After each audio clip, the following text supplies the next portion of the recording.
Shalom saudara-saudara yang dikasih oleh Tuhan. Hari ini kita mau merenungkan kebenaran firman Tuhan dari kitab 1 Korintus pasal 8 ayat 1 sampai 13. Saya memberi tema memanfaatkan pengetahuan dengan tepat. Saudara-saudara, mengapa penting sekali tema ini, memanfaatkan pengetahuan dengan tepat?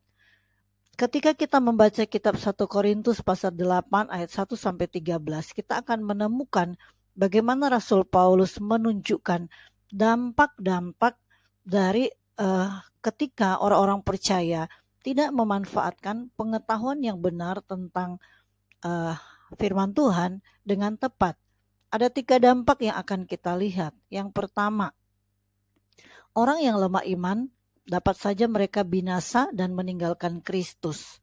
Yang kedua, kita berdosa kepada orang yang lemah dan melukai hati nurani mereka. Dan yang paling menjadi sorotan penting kita juga adalah kita berdosa terhadap Kristus.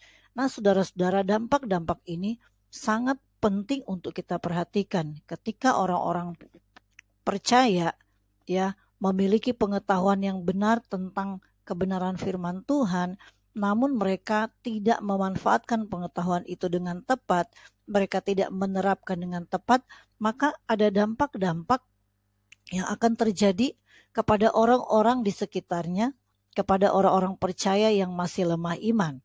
Nah, sekarang dikasih oleh Tuhan, kita melihat bahwa jemaat Korintus, mereka masih hidup di tengah-tengah orang kafir, orang-orang yang menyembah berhala, orang-orang yang mempersembahkan daging, dan mereka melakukan pesta, mereka masih hidup di dalam penyembahan berhala. Saudara-saudara, ketika jemaat Kristus, jemaat di Korintus hidup di lingkungan seperti ini, ya, mereka harusnya bisa menempatkan diri. Mereka orang-orang yang sudah memiliki pengetahuan yang benar tentang firman Tuhan, maka mereka seharusnya dapat menyesuaikan diri dengan orang-orang yang sudah percaya, namun dikatakan mereka masih lemah iman. Jadi saudara yang dikasih Tuhan, jemaat di Korintus dapat dikatakan ada 2 ya. Ada jemaat yang sudah dewasa di dalam pengetahuan akan kebenaran firman Tuhan, namun ada juga jemaat yang belum dewasa. Dikatakan di sana mereka yang masih lemah iman. Mengapa mereka lemah iman? Mereka sudah menjadi pengikut Kristus, namun kehidupan mereka masih dipengaruhi oleh kehidupan yang lama. Mereka masih menghormati akan persembahan-persembahan yang dilakukan di kuil, dan mereka masih tergoda untuk ikut melakukannya walaupun mereka sudah percaya kepada Kristus. Nah, ini yang menjadi sorotan Rasul Paulus pada bagian ini. Bagaimana orang-orang percaya yang sudah dewasa di dalam pengetahuan akan kebenaran firman Tuhan, mereka tahu memang benar bahwa di dalam persembahan yang dilakukan di kuil, sesungguhnya orang percaya itu tidak dilarang untuk makan daging yang sudah dipersembahkan, karena berhala itu tidak ada. Tetapi pengetahuan yang benar ini belum tentu dimiliki oleh jemaat yang lain yang belum dewasa di dalam iman, dikatakan yang masih lemah iman.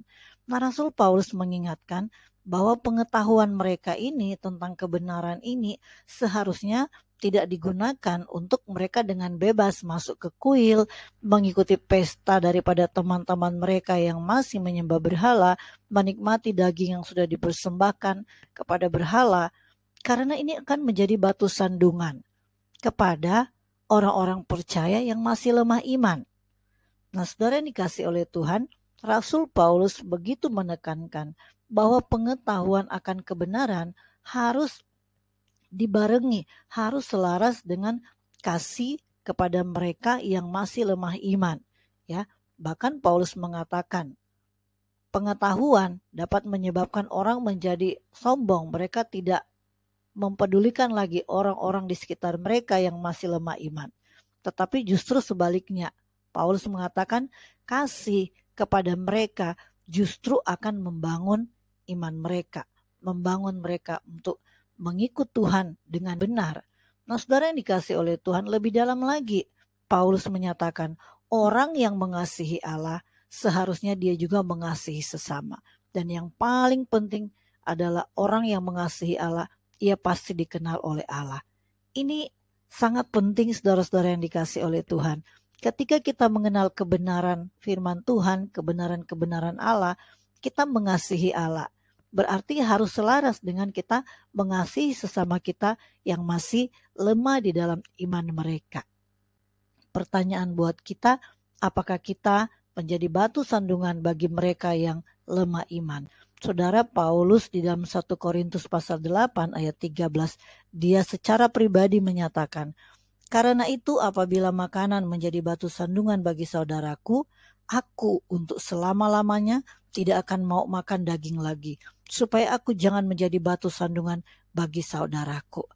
Ini suatu komitmen Paulus ya, bahwa kalau itu yang menjadi batu sandungan bagi saudara seimanku, maka aku tidak akan melakukannya. Saudara, bagaimana dengan kita? Mari manfaatkan pengetahuan akan kebenaran firman Tuhan dengan tepat. Janganlah kita menjadi batu sandungan bagi sesama kita yang masih lemah iman. Tuhan Yesus memberkati. Jalan Tuhan lebih tinggi dari semua, kehendaknya juga demikian. Waktunya